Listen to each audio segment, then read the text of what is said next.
is really important. And I'm really grateful that I finished my education, even though I wanted to do something else. And I didn't even plan to be a musician or a singer or whatever, you know. It just came to me, subhanAllah. But I'm happy that I have that, because you never know in the future. I have something to fall back to. You know, maybe I want to stop singing. I can go work with airplay. I don't know if you will be safe, but you never know. But inshallah, this so good. If this music gig doesn't work out, you can approach Boeing. Exactly, you never know. Right? Yeah. Exactly. And just news for you, the music's doing well. I don't think you've got to worry too much. We'll see, inshallah, how long it will last. Alhamdulillah. Yeah, so, but you got into music, but it wasn't the genre you're into now. You had a journey, and that journey is really quite special. You met with Red One, which we're going to go into, and you ended up in a sort of exciting place on the sort of verge of mainstream music production and success.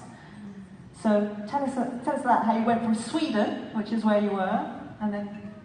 You see, that's how everything was meant. Like it was crazy. Like when always when I think back, it just happened. I never planned it. I never worked hard. You know, many people, like many young musicians, they work so hard. They do so many things. They run around record labels. They try to pitch songs and stuff. But I didn't do any of that. You know, and I was just several times I was just sitting down and I get a text from a friend of mine say like, what do you think about going to Paris? You know, there's like a camp. They do like a musical camp. And you learn how to produce, you learn how to do it. So there was a time like in the early, 2000s, and I was a little bit down. I had about, a couple of years. So I was like, perfect, why not just get away from everything? And it was, subhanAllah, and also, there was my friend who actually texted me that text. He ended up never coming with me. So I ended up going all by myself. So it was like a whole new group of people. I got new friends after that, and my life turned, to a different direction. And one of the guys, one of the mentors in that camp, he was the one who actually, about like 2-3 years after that, sitting again on my laptop. I mean, just doing whatever. I don't remember what I was doing. I get a text message. What do you say? What do you think about meeting a producer? And I was like, why not? And the next day, 5 p.m., we went to the actual studio of Red One. That's how we met, so one thing led to another. Tell the audience, for those who don't know, who Red One is. Well, Red One is, for those who don't know, is the producer behind Lady Gaga, Enrique Iglesias, you name it. There's like so many names in his CV right now. So he worked with everyone after that. When I was working with him, it was just like when he was on the verge of breaking through. And you even worked with Michael Jackson before he passed away? Yeah, he worked with Michael Jackson. I mean, you name it. It's like he's worked with everyone now. He's made the stars.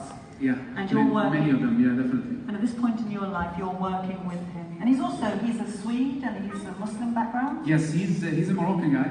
He has also. He's Moroccan contingent over there. Inshallah. Yeah, so he's a Moroccan from Tangier, and you see, subhanAllah, after like, you see, 3-4 years after that, my wife is from Tangier as well. And that's like, that's crazy. Yeah, we're gonna do it. Allah ya mulana.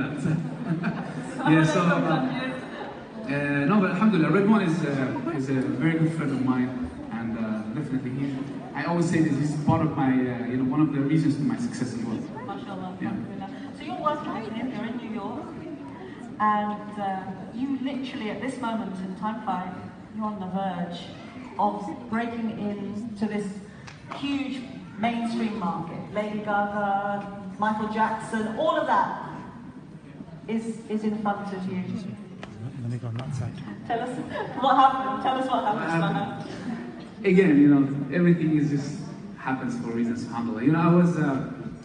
To make a long story short, of course, I was working with Red One. We met in Sweden, Stockholm, and I started working. We clicked very, quickly. It was just like a good vibe, and then all of a sudden he got this opportunity to work for the World Cup song. I think 2000 Yeah. So it was with Shakira.